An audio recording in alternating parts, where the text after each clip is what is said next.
That's very hard to follow. And I have to refer, I'm sorry, this is not my normal voice. I have a cold. I do not have the swine flu. I have to recount what Alan Harvey always said about a performance. If it was a good performance, there would not be a dry seat in the house. When, in our last year, 1968, in the fall, young Alan Harvey, he was only 7 years older than us, came and turned the music department on its head. He put it on the map. He recruited the football team. It became the place to be. And for the next 19 years, he gave his heart and soul, which were enormous, to this community. The community honored him while he was still alive by naming the theater at the high school after him, and I don't think this one is scheduled to be knocked down in the recent stuff that's been happening at Havens. But he once said to me, when I saw him, I became a music teacher, not just because of him, but I'm sure he didn't hurt. But he said to me that he was adjudicating. He adjudicated often after he retired from Piedmont and went on to work in other venues. And he would get students from Piedmont, and he'd be introduced, and the students would drop their mouths and say, "Oh, I thought you were dead." Well, sadly, last year he did die very suddenly of a heart attack, having gone back to teaching in Nevada. And it was a great shock to his colleagues and his friends. And we miss him, but we thank him for the Music Man and the many, many other things that he gave us.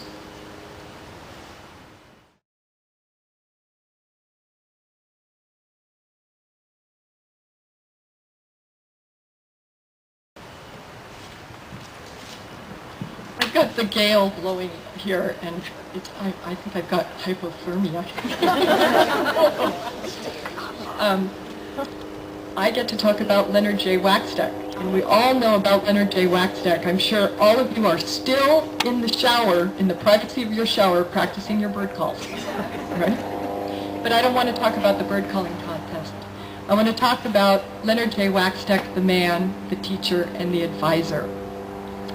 He was probably the most influential teacher in my life. And ironically, I never had him as a teacher at Piedmont High School. I was part of his marine biology enthusiasts that met after school. And we would go every weekend to Dillon Beach to the Marine Lab and work with him on a project that he had there. He was actually writing a book. I don't know if you knew that, but the book was called Exploring Tidal Life Along the Pacific Coast. It was a guide specifically designed for the layperson who wanted to know more about the flora and fauna of life in the tide pools. His teaching, his seminars were so inspiring. And in fact, I remember more from those seminars than in any other class that I ever took in school. Leonard J. Waxdeck never left home without his white buck shoes. He was extremely charismatic. He had a dry sense of humor, a quick wit, and he did not tolerate procrastination when it came to scientific research. He had an ego bigger than 10 football fields, and he loved to flirt. In fact, he treated women better than men. I think you guys all remember that, don't you?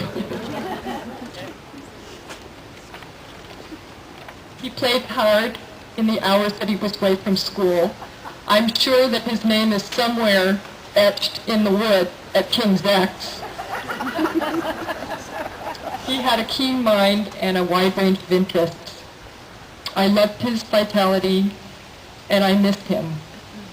He died at the age of 66 in 1994 from a stroke.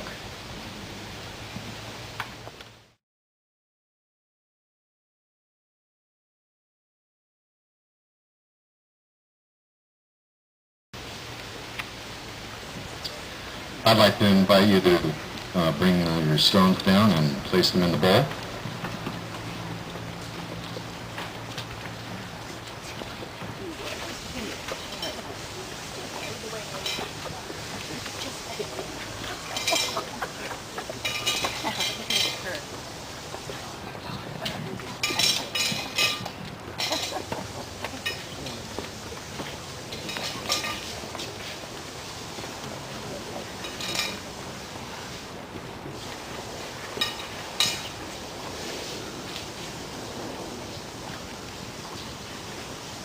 Before I close, and out of respect for our different beliefs and walks of faith, I'd like to invite you into a moment of silence for personal meditation, reflection, or prayer.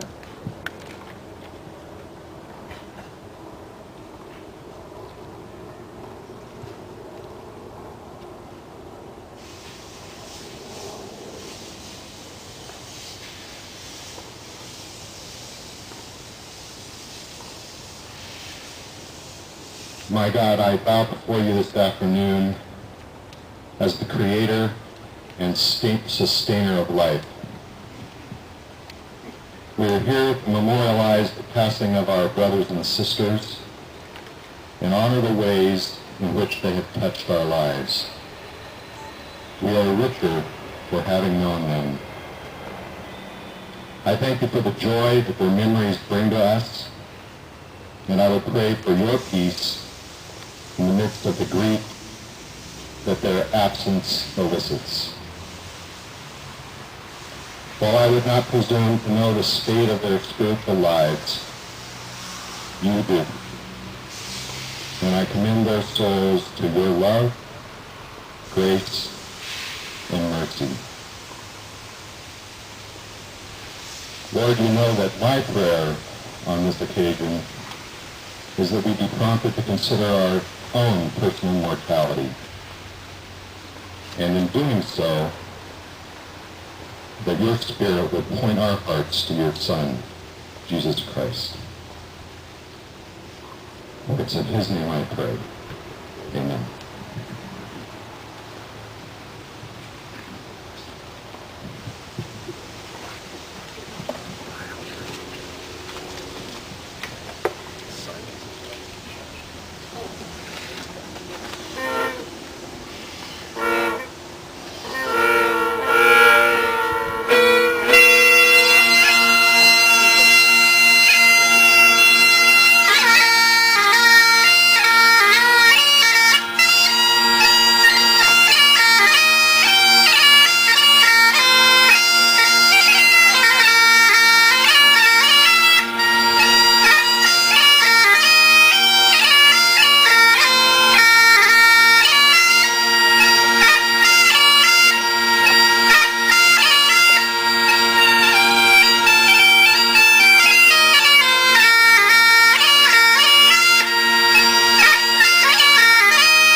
Let's go.